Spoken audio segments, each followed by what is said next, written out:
say many times that you create your emotional I've heard you say many times that you create your emotional reality and you observe your physical reality.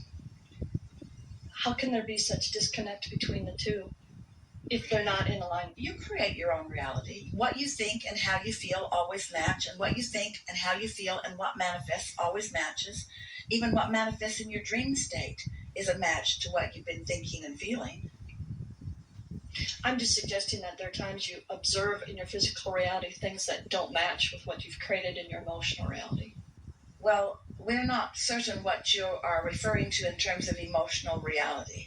We talk about your vortex, which is a vibration. Okay, it's in your emotional vortex. I can't imagine that. My sister had in her vortex to have a transgender child come into the world, and she loves him dearly and totally supports him. Maybe not the specifics of that, but is it possible that your sister had in her vortex a desire for more people to be understanding, a desire for more people to let the world go round, a desire for more people to find freedom in thoughts that are diverse? Sure, and then that's how it manifested differently than what we would have anticipated or expected. Well, these thoughts turn to things. These desires, just not the things we think they're going to turn to, or necessarily want them to turn to. But they turn to the things that really match what's really in your vortex. That's why we so often say that you've been putting into your vortex rockets of desire incrementally, so much so that there isn't one of you who could describe with any real definition what's in there. Because you put it in incrementally, and some of it you put there before you even got here into this physical body. And it's been growing and becoming and gathering cooperative components under the tutorage of your inner being, who is also still you. And so your vortex has become something that's why when we say it's going to surprise and delight you, because scare the hell out of you too. Well, until you come back into alignment, maybe. True. We recently went to North Carolina, and if you know about their bathroom bill, I mean, that was a little worrisome. Thankfully, he's small enough that it wasn't an issue, but we certainly don't want him being attacked in the bathroom. But you see, in the same as a way man wearing a dress, that you know it will be nice when more people come into harmony with who they are and therefore don't feel like making a deal out of things that there shouldn't be a deal made out of. You sort of kind of want to do the same thing. In the same way that you're asking them to understand your difference, we're asking you to understand their difference, because people aren't being mean because they want to be mean. It's always a misunderstanding. And talk about a misunderstanding. People don't understand who they are or why they're here. People don't understand that they're vibrational. People don't understand that they've got a vibrational reality. People don't understand that their emotions are about the relationship between what they're thinking and what their inner being is thinking. In other words, there are so many misunderstandings. It's like when you see a little child learning to walk and they fall down, you don't say, "Get up, you little dummy." And when you see an intolerant person, we wouldn't say, "Get up, you little dummy," either. Because in most cases, they are exhibiting what they learned from wherever they came from, and they are doing what they believe is the thing that they should be doing, and they're not in touch enough with their own guidance system. And as they stand around in anger, they think that change in the world is the only thing that's going to make that anger go away. And it's a nice thing that there's not enough change in the world to make that anger go away. They've got to come into alignment with who they really are, or that anger cannot go away.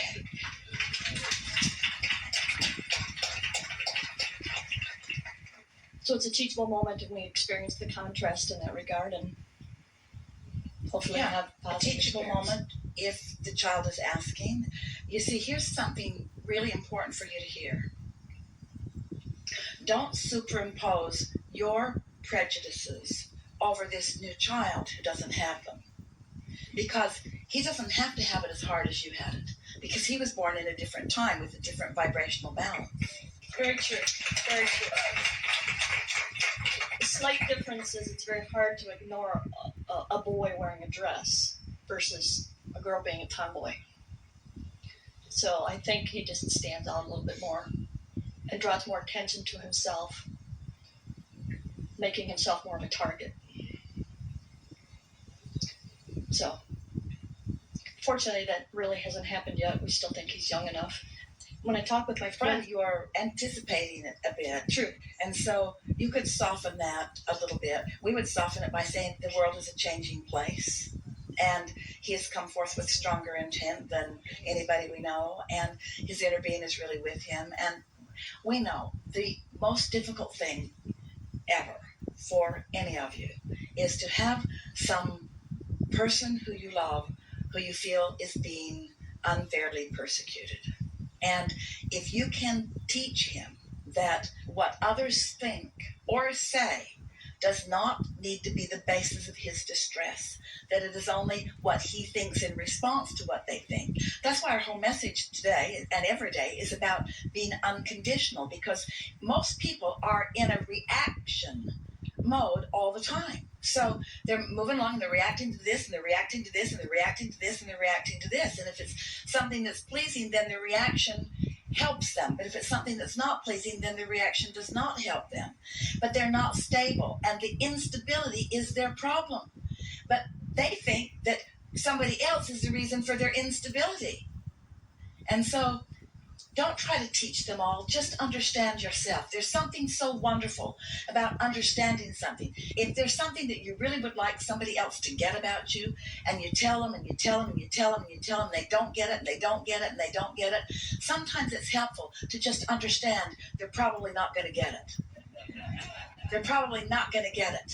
There's something helpful about knowing that there will be plenty of opportunities for them, and you watch things changing all around the world. Can you believe what's happened in this regard? Can you believe how many millions of people are on the side now of the community that once felt that they had no one on their side? There is no reason to worry about future experience. The only thing that you can do now is find the best feeling thought that you can. And as we've been listening to you, we can feel your wisdom, and we can feel a strong basis of wisdom coming from your exposure to life. But we can see your vortex, and your vortex, as clear and wise as you are, your vortex contains wonderful things that you are still not letting in, because you still feel guarded about the response of others. And that once quite active vibration within you that has subsided because conditions have changed substantially has now reared its head again, because now, as you say, you've got a new little one in your mix that can't quite get away with it and is so on the leading edge that the world hasn't yet caught up with him. So if you can stop waiting for the world to catch up with your differences, Esther feels the same way. There was a time when she was expressing for Abraham, what a weird thing this is. She made Jerry promise not to tell anyone about it. They remember going to a hotel once, and in the early days, the caption on their newsletter said, Abraham Speaks. And a hotel man walked up to Jerry and said, are you Mr. Speaks? And Jerry said, yes, I am. Because it was easier than explaining anything. They laughed about Esther called him Mr. Speaks for years, because it spoke to the misunderstanding that so many people have. And now there is never even a thought about it, because it is something that is being begun to be understood, you see. And so you just have to be true to yourself and let everybody else like it or lump it. And a lot of them are going to lump it, and a lot of them are going to like it, and that's just got to be okay with you. Well said.